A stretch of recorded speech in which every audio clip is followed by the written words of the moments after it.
A humble farmer's life is shaken by racist and corrupt officers, but his fight for justice reveals the true strength of family. When Marcus Thompson woke one morning, he expected nothing more than another ordinary day on his land. At 73 years old, Marcus had grown accustomed to the quiet life of a farmer, tending to his crops, maintaining his property, and living in the rhythm of the seasons. But today would be different. Today, forces beyond his control would push him to the edge and force him to discover not only the resilience of his spirit, but the strength of his family's legacy.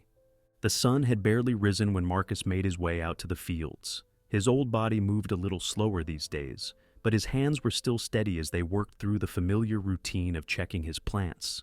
Rows of corn and tomatoes stretched out before him, all in careful order, a testament to years of hard work. His modest farmhouse stood at the end of a dirt road, the same house that had been in his family for generations, since it was purchased by his great-grandfather after the Civil War.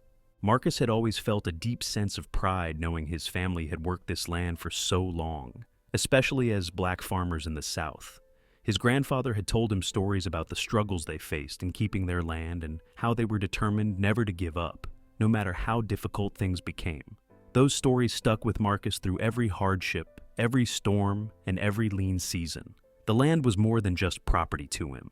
It was his heritage, his legacy, a symbol of endurance in the face of adversity. As the sun climbed higher into the sky, Marcus wiped the sweat from his brow and climbed into his pickup truck to head into town for supplies.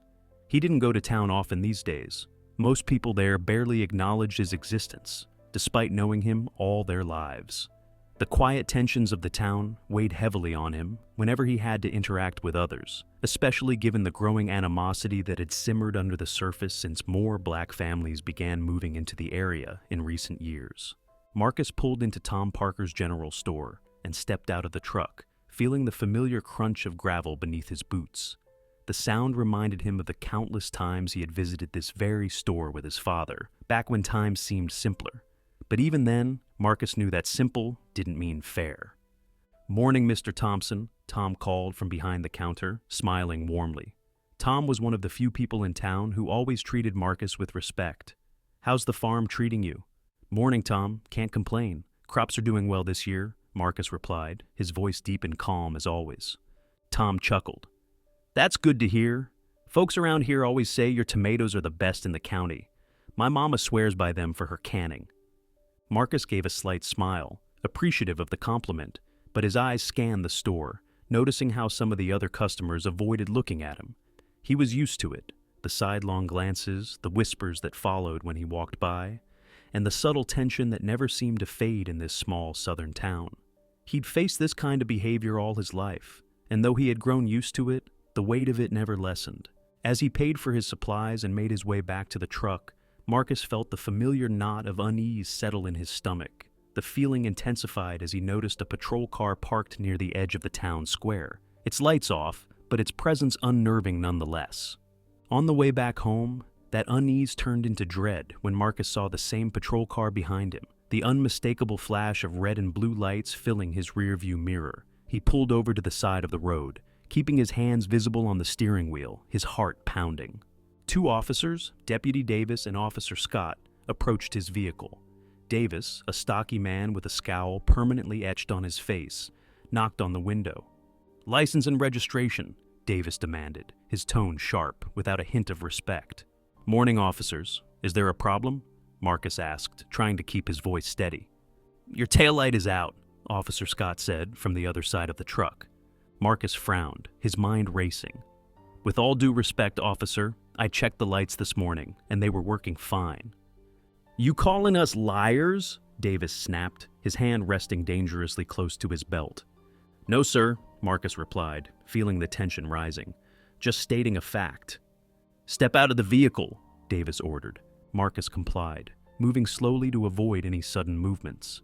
The officers made a show of inspecting his truck, but it was clear to Marcus that this was more than just a routine stop. Their eyes weren't on the truck, they were on him. It wasn't the first time he had been targeted, but something about today felt different. Something darker. As Davis circled the truck, Scott stood uncomfortably close to Marcus, his hand resting on his firearm, as if daring Marcus to make a move. The tension was palpable. "Taillights working now," Davis said with a sneer as he finished his inspection. "Must have been a loose connection. Lucky for you, Mr. Thompson, or you might have gotten yourself a nice ticket." The thinly veiled threat was not lost on Marcus, who stood silently, his hands clenched by his sides. He could feel the anger boiling beneath his skin, but years of experience taught him that reacting wouldn't end well. He kept his expression neutral, even though his heart was racing. "Better keep everything in proper order, Mr. Thompson," Davis added as he handed back Marcus's documents with deliberate carelessness. "You never know when we might need to stop by again." With that, the two officers got back into their patrol car and drove off, leaving Marcus standing by the side of the road, his hands trembling from the mixture of rage and fear coursing through him. He had done nothing wrong, but that didn't matter here. All that mattered was the color of his skin. When he arrived back at the farm, Marcus parked the truck and unloaded his supplies, but his mind was elsewhere. The encounter with the officers replayed in his head over and over, each time leaving him more unsettled. This was his home, his land, and yet he couldn't even drive into town without being treated like a criminal. The injustice of it all weighed on him like a heavy stone, pressing down on his chest. He thought about calling his son, David, who lived in the city and had made a name for himself in law enforcement. David had worked hard to rise through the ranks, and Marcus was immensely proud of him, but he didn't want to burden his son with the problems of the farm. David had enough on his plate, and Marcus had always been the kind of man who handled things on his own. That was how his father had raised him, to face his challenges head on, without asking for help. But as the sun set over the farm that evening, Marcus couldn't shake the feeling that this was only the beginning. The officers had made it clear that they weren't finished with him, and the weight of that realization pressed down on him as he sat alone on his porch, watching the stars slowly appear in the darkening sky. The next morning, Marcus awoke with a sense of dread that he couldn't shake. His routine felt off, his movements heavy as he went about his chores. The feeling of being watched lingered in the back of his mind, and as the hours passed, his unease grew stronger. By midday, his worst fears were confirmed. The same patrol car pulled into his driveway, kicking up dust as it came to a stop. This time, the officers weren't alone. They carried clipboards and appeared ready for something more serious than a traffic stop. Deputy Davis stepped out of the car with a smirk on his face, while Officer Scott followed close behind, his expression cold and unreadable. "We're here to conduct a routine property inspection, Mr. Thompson," Davis said, his voice dripping with false politeness. "We've had some complaints about safety violations on local farms, and we need to make sure everything's up to code." Marcus felt his stomach drop. Complaints? He hadn't heard a word about any complaints, and he had been farming this land for decades without issue. This was a setup. He could feel it. "I haven't had any problems with safety before," Marcus said cautiously, trying to keep his voice steady. "Everything here is up to standard."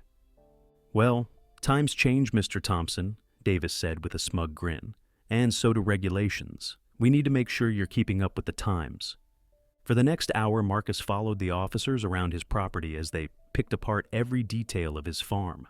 They claimed his barn was too old to meet modern fire safety codes, that his equipment wasn't properly maintained, and that his chemical storage was dangerously inadequate, despite the fact that Marcus hadn't used chemicals in over 20 years, having fully converted to organic farming.